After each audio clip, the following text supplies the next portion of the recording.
Hey, it's Becca from Rebecca Reed Creative, and in this video I'm going to show you how to use my favorite time tracking app, Toggl, and how to set up clients and projects. Let's go.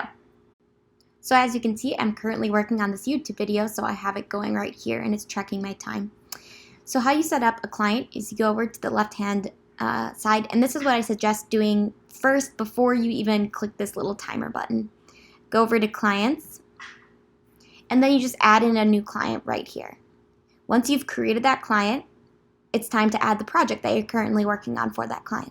So go into projects, create project, you can title your project, and then you select your client. So if you're working on a big website project, that's what you're going to write in there. Then when you're ready to begin doing the work for that particular client, you can just type in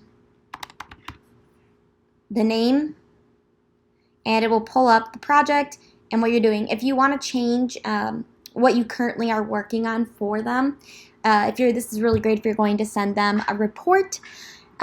You can go and say, you're doing some SEO for them or whatever it is, and then when you're done, you just click stop, and it goes right here. If you forgot about it and want to add it in later, you can go up to timer mode, and this will allow you to input the data